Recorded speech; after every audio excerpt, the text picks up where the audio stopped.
Today we're talking about active surveillance for prostate cancer. We're covering Gleason 3 plus 3 equals 6 and also Gleason 3 plus 4 equals 7. And we're going to talk about some of these details because statistically we see that 50% of men who are on active surveillance over the next 5 years will get treatment at some point and go off the active surveillance protocol. Now, Dr. Scholes, who's a medical oncologist who's focused his entire career for the last 30 years in prostate cancer, has some varying experiences. So today we're going to talk about his experience and we're going to talk about some of the ins and outs of being on active surveillance. So in today's video, we're talking about active surveillance. Now we see that about 50% of all prostate cancers that are newly diagnosed can be on active surveillance because typically they have a 3 plus 3 Gleason 6 prostate cancer. And now we're, in 2024, we've seen a movement more even that if you have a 3 plus 4 and there's more 3 than 4 present on the Gleason, there's a possibility you can go on active surveillance.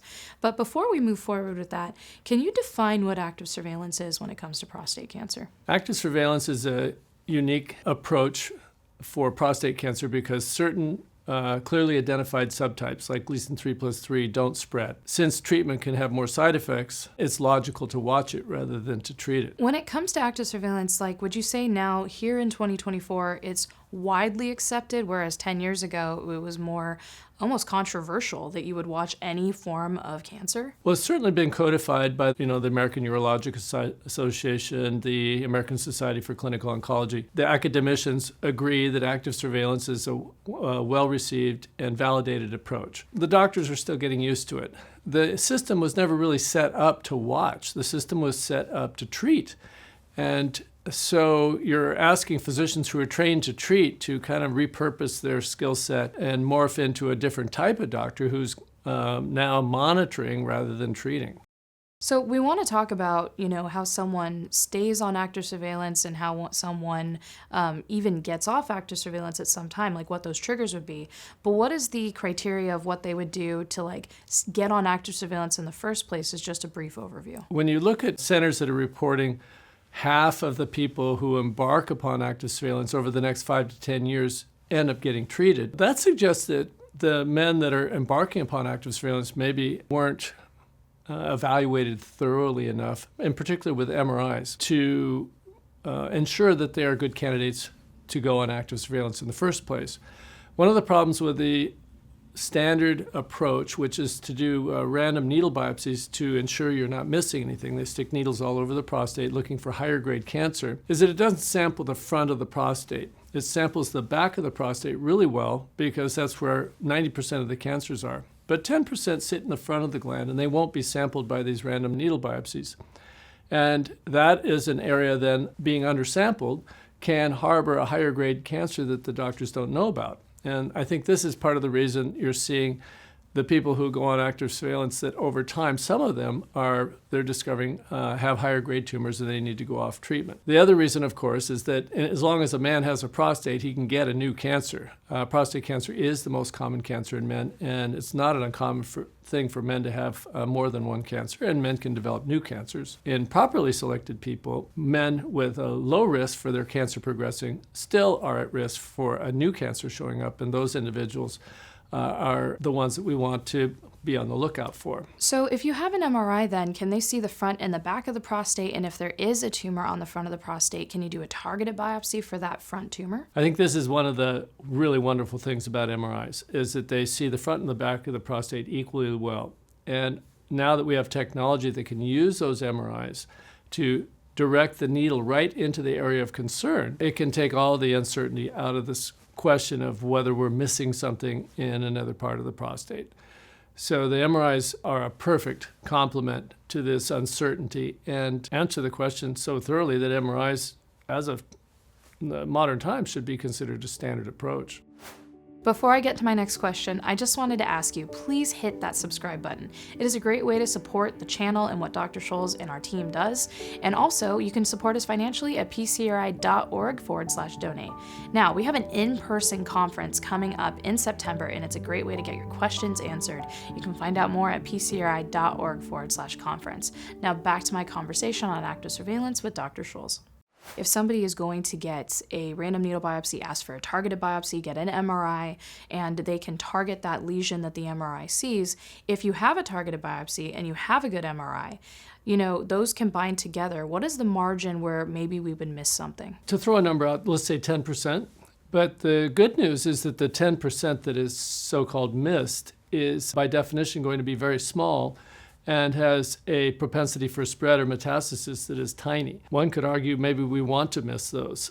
I think this is one of the problems with the surveillance methods that are still in place throughout the United States and around the world of going back and doing another grid biopsy every couple years to check rather than doing MRIs. And why would that be? It's just the way it's always been done. Grid biopsies are missing things about 20% of the time, and this is why the doctors have a policy of going back and doing them over and over again, because they figure that with enough sticks over time that you'll finally find the problem. And there's some truth to that. They do finally find the problem. Another issue with them is that they also find these very small tumors, maybe that the MRI is missing, that aren't likely to spread, but when they are found, these higher grade small tumors, that triggers treatment. From what we know about the natural history of prostate cancer, that even the higher grade forms don't tend to spread until they get larger, it's quite possible that many men with these very tiny high grade lesions who are getting radical treatment are getting treatment that they really never needed, that little spot might have just sat there for years. And I think it defeats some of the purpose when we're doing all these random biopsies of trying to keep men away from treatment until the day when they have a type of cancer that we really know could endanger them. Those are the ones that we want to treat, not just any cancer that looks a little bit scary under the microscope. I appreciate that you're emphasizing the importance of monitoring, which seems obvious to a lot of people, but when you see these patients who go on active surveillance and they've been on it for quite some time, their PSA has been somewhat stable, they kind of know the range. I've seen men sometimes just stop checking PSA, stop getting MRIs, stop getting targeted biopsies, and unfortunately then they miss something comes back, a new tumor comes in, and then they're in a totally different situation where active surveillance is not appropriate. So it is so important to make sure that no matter how long you've been on active surveillance, I feel a passionate plea to these patients to please check your PSA and make sure that you're doing proper monitoring with your doctor. So in these situations, I'm going to ask a question that is extremely common on our channel anytime we post an active surveillance video, and it's, can you use PSMA at all in an active surveillance setting? We use it to work with what I consider the most challenging part of active surveillance. Maybe the second most challenging is where people have sort of small amounts of higher grade disease, which we've kind of alluded to. I think the first most challenging, just because of its frequency, is people that are looking really good from a biopsy point of view. Their MRI looks great, it's stable, there's nothing growing, no new spots, but their PSA is running higher than we would expect for the size of their prostate. And we write this off to chronic prostatitis, which is poorly explained, but it's basically an inflammatory condition of the prostate that's very common in men and causes PSAs to bounce around and to run higher than we would expect. Even though in some men they have big prostates and their PSA is elevated, you can have PSAs that are even elevated beyond what you would expect. So this form of prostatitis is a situation where we have occasionally gotten PSMA PET scans, because historically high PSA was something that was equated with a greater risk of spread outside the prostate. We didn't have scans that we could trust. And so now that we have PSMA PET scans, which have been out since 2022, in cases where we're a little nervous about a high PSA, we'll go ahead and order a PSMA PET scan and confirm that nothing is outside the prostate. And it does reassure us that we're not missing anything. When it comes to a man staying on, active surveillance for quite some time, can you just talk about some of the things that they're going to experience? Because sometimes we just see varying levels of PSA. Sometimes, they get those higher levels and they get a little anxiety, like, oh, I need to get checked. It causes them to go to the doctor and say, hey, is this a problem and do I need to get treatment? And sometimes that is a trigger to get off of the active surveillance protocol. And we see that with the 50% of these cases that are, going off within 5 years. So the real thing we're looking for in active surveillance, at least in my practice, is an evolutionary change on MRI, either a new spot on MRI or an old spot that's been stable but now is growing. In my practice, this triggers a targeted biopsy, and if the biopsy shows an upgrade in the Gleason score, then we start thinking about treating it rather than staying on monitoring. Active surveillance in deciding about treatment is not only predicated on how scary or concerning the biopsy is, or the grade, but it's also based on the patient's desire to avoid treatment, the patient's access to less invasive treatment, let's say like a focal treatment, which isn't as damaging as whole prostate treatment, and probably as well the patient's age. So as people get older and we're dealing with these little small tumors, we know they're going to take 10 to 20 years for anything to ever hurt them. And if you're already in your early 80s, it's a fairly simple thing to think, well, let's just use a light touch in this individual because the chances of it hurting him within his expected lifetime is very low. So all those factors come into play when we're facing a situation where someone's got an MRI that shows a spot that's gotten a little bit bigger, or perhaps they have a new spot. A biopsy is done showing that there's been a higher Gleason score detected than what was originally detected at the time when they embarked upon active surveillance, maybe many years previously. Then the equation of, do they have access to effective focal therapy? Are they elderly? Do they highly value the potential loss of sexual function?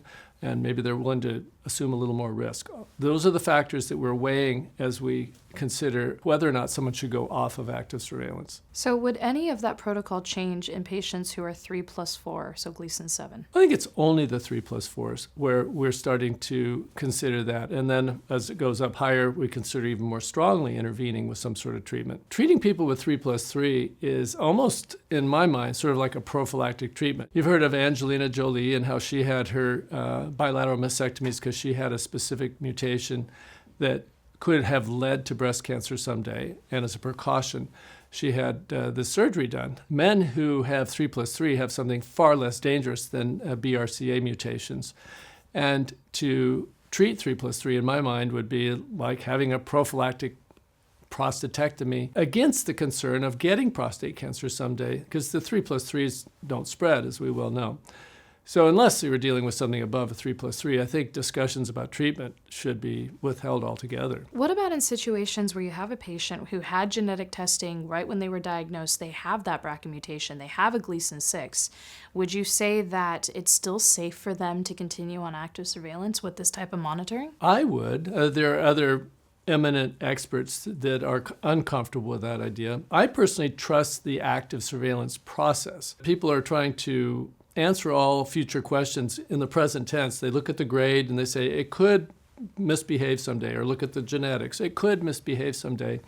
Therefore, as a precaution, we're going to do a prophylactic surgery or radiation. I trust the active surveillance process now that we have these very high-resolution MRIs that can see clearly throughout the whole prostate, which will detect new higher grade cancers at a very, very early stage when they're treatable and when they're easiest to treat, oftentimes with focal treatment rather than whole prostate treatment. The people who are recommending, and there are many eminent people who do, suggest that you should have treatment if you have a BRCA mutation, even if it is a low grade, 3+3. I think don't trust the active surveillance methodology as much as I do. I've got in on this early on when it, back 2005, 2006, when this was first proposed as a potential way to treat low-grade prostate cancers. And I've been very impressed over the years that if people are surveilled properly, that cancers that sneak through or jump out are incredibly rare, that you can catch these higher grade lesions at an early curable stage as long as you're watching closely. I can see that that's some of the difficulty that patients struggle with is, they're saying, well,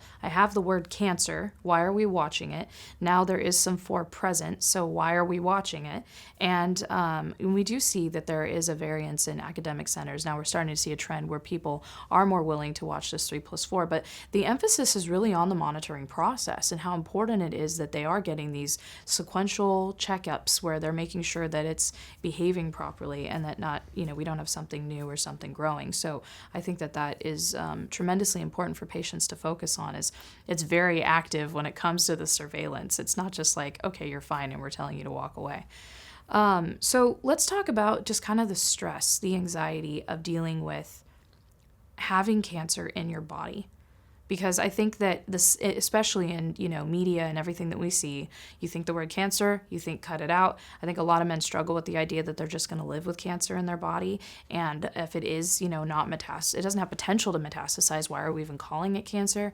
So can you kind of address the struggles that patients deal with in this? It's even a bigger existential question about our own mortality. And I was earlier talking about how we can be comforted by the fact that as you get to be 80, you're not going to live that many more years and prostate cancer is too slow to hurt you. Great comfort. I'm going to die of something else. That's not a great comfort. But this reminder of our mortality, I think, is a challenge for all of us as we wrestle with the fact that we're all going to succumb to something at some point. Being forced to confront that, I think, can be a positive. Anytime we're forced to confront our reality, which these prostate cancers do remind people of their mortality. And I've had many, many more men speak positively about their experience with prostate cancer as being a healthy wake-up call for maybe other things related to their health that were not being attended to. And as they dive into making sure that they get their treatment right, that it spills over into better exercise, screening for heart disease, and a lot of other things that are actually quite a bit more dangerous. I don't have an easy answer for just the uncertainty of life, and I think that prostate cancer is that little reminder that we'd all like to be able to set aside and not have to be thinking about it. As you pointed out, it's an inevitable reality that the responsible thing to do is keep checking it. Our usual policy is to get a PSA twice a year and an MRI once a year at an accredited center. There are some patients that fall off that because things are quiet and repetitive, forgetting that since prostate cancer is the most common cancer in men, that new cancers can spring up, and there's no guarantee it'll be a low-grade variant like the first one they had. Being faced with your own mortality is a lot, but I think that one of the biggest concerns I have is that patients do this alone a lot of times. But, the patients watching this video, the patients who are researching, they're doing an incredible job of empowering themselves with information. I think what we've found over the years with talking to helpline patients is you have people who are doing their own research. Through their research, they're finding qualified experts. They're getting multiple opinions. They're having a team of medical experts back them up. And then you also see that they're paying attention to their diet. They're paying attention to exercise, which is already an anxiety reducing. We see that, exercise goes in head-to-head trials with antidepressants and how important it is. And so, as you said, a lot of these patients change their lifestyle, but I think it's also important that they get, a support group around them, that they talk to helplines. There are other advocacy groups besides PCRI, which we'll list in the comment section below, and also building a community of support emotionally and mentally. Maybe it's spiritual support you need, maybe it's mental support you need, and we do see that patients really benefit from just having a partner with them in the office, getting their family involved, their wife, their children. Especially, it's a little easier almost in a Gleason 6 process because you can tell them, hey, we're monitoring. It's not having a treatment. I have to deal with side effects at this time. Can you just walk through this journey with me? And I think that those are all really important factors to combine together: the research, the support, the education, the medical team, and just building upon that. And now we have Active Surveillance Patients International, which is an entire nonprofit dedicated to active surveillance, and the Active Surveiller with Howard Walensky's blog is incredible because he goes through every detail possible. And then you can hear of other stories of patients who have been on this active surveillance protocol for 20 years, which is really amazing. So thank you so much for the conversation today. The groups doing work in active surveillance are incredible. They're pioneers in this space, but they're also patients who have been on the active surveillance journey for quite a long time. It is a wealth of information and a great resource for you to learn about different people's experiences and get your questions answered. There's organizations like I mentioned, like the Active Surveiller with Howard Walensky. We see that we have ASPI, and now we also have ANCAN. There are other groups, including Us2 Zero support groups who focus on active surveillance, and we'll link all this in the comment section. We'll also link our helpline because if you want to talk to them and just reach out about your particular case in prostate cancer, they can help you as well. But one of the things I want to address when it comes to the active surveillance protocol is something that Dr. Scholes mentioned. Many men who are on a typical active surveillance protocol are having random needle biopsies instead of targeted biopsies. And I'm going to go ahead and link a video where he talks about the description of what these two types of biopsies are.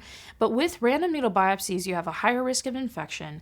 You're getting them every year. So if a man's on active surveillance for like 12 years, that's 12 random needle biopsies. And we see a lot of major universities and clinics use this system instead of targeted. So if you can get a targeted biopsy and an MRI, MRI and avoid the risks that are associated with, getting a random needle biopsy, things like risk of infection, hospitalization, it's just uncomfortable. There's a lot of different factors. Go and talk to your doctor and say, hey, can I get an MRI? Can I get a targeted biopsy? Is this an option for me? Can I avoid a random needle biopsy? It's uncomfortable. I just don't want to do it. And see what their answers are. And if they say no, at least find out why. I think it's important that we just ask those questions. I know it's hard to kind of advocate for yourself in those doctor's offices, especially when someone's kind of giving you some pushback. But getting an answer as to why can give you also a lot of education and mental security as you move forward through this process. Now again, please remember, you're not alone. Reach out to these resources because they're really incredible people. They do what we do in prostate cancer, just in a focused area for active surveillance, and I know you'll find it very helpful.